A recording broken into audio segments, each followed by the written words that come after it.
Vice-Chancellor, faculty of the university and colleges, students, the Oxford community, friends, ladies and gentlemen, thank you so much for welcoming me here, and it's a great honor to deliver this year's lecture. I will do my utmost to live up to this fine tradition and to my illustrious predecessors. When I asked the organizing team if I was the first journalist to give this lecture, I was told there were others who had worked as journalists before going on to do other things by the time they stood here. And the example given was not exactly heartening because it was Winston Churchill. Now, I have no plans to use journalism as a springboard to anything else, but I am in a new phase of my professional life, and I will speak here about our past and our present, and do so from my heart. I also thank you, Vice-Chancellor, for trusting me with this lecture, even though my own undergraduate degree comes from a younger upstart of a place, or as they like to think of it, a more modern place, up where the chill east wind blows and they cling to a few extra Nobel Prizes for comfort.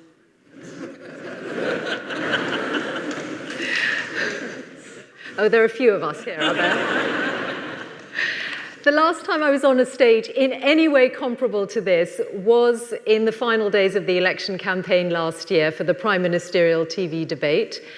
And that afternoon, as we were rehearsing and preparing for Rishi Sunak and Keir Starmer to arrive, the police came to see me in my dressing room. They said they wanted to talk through what would happen if there was a disruption that took us off air. We would clear the stage, they explained, and we wanted to introduce you to the officer who would be clearing you off the stage so that you're not alarmed when he carries you off. Reassuring. But here today, I will be going back to our imperial past, although I do want to begin in the near past. And that's because when I look at today's undergraduates, I am conscious that at the same point in my life, 30 years ago, I was emerging from my university education into a less troubled world. The Berlin Wall had been torn down, the Soviet Union had come to an end. It felt as though societies were moving towards more freedom and more prosperity. The 9/11 attacks had not happened. Today, the level of conflict and the economic pressures on countries and on individuals make for a very different reality. The news is often hard to take, leading to a sense of overload, even at times despair. The search for reason is part of this lecture's title because my own search for reason, a compass through these times, is how I try to make sense of dramatic events around us. It is at the heart of my new on-air work through a new set of conversations. And I hope that what I share about that compass may be of use to some of you in providing points of light. But I will first take you back, right back to the age of empire and the environment that existed in another October of 1892 as William Ewart Gladstone rose to his feet here in the Sheldonian to deliver the first of these lectures. I read his as I began work on mine. He was unencumbered by any requirement to communicate in ways that cut through, usually by keeping the message simple. His text was dense, his language lofty, his choice of topic the development of university education in Europe with a particular emphasis on Oxford, he had been here, and a nod to the other place.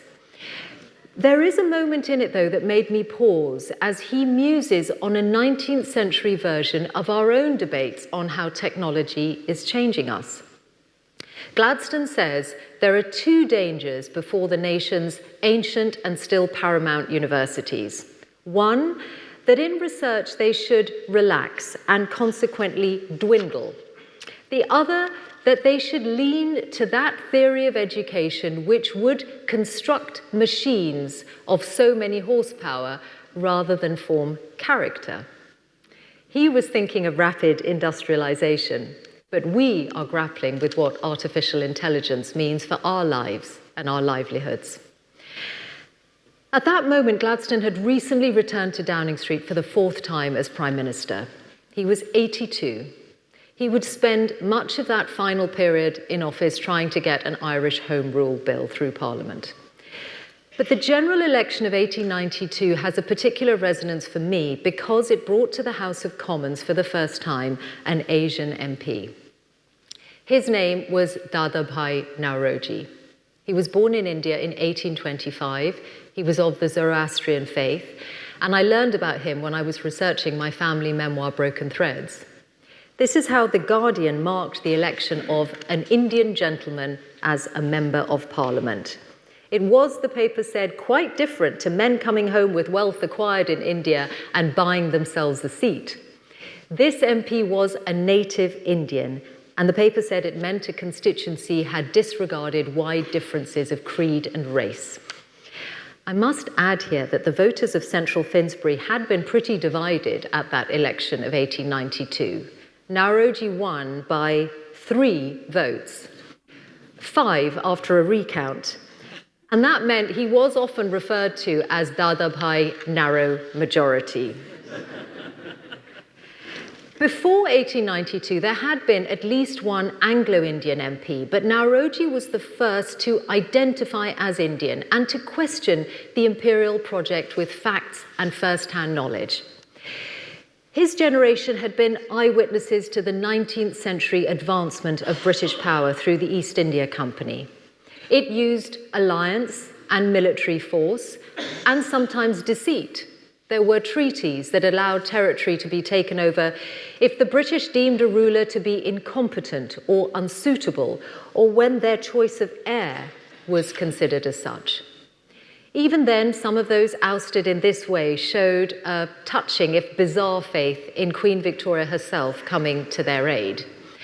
When my grandfather's home state of Awadh was taken over in 1856, the deposed ruler's mother travelled all the way to England in the hope that royal to royal, mother to mother, Victoria would restore her family to their position. She was kept waiting for months, and when she was finally granted an audience, she handed Victoria an ornament of pearl and gold and left with nothing, dying in Paris on her way home. Now, British expansionism in India was the backdrop to Naoroji's life. He and his contemporaries saw the thirst for wealth and the determination to hold on to power.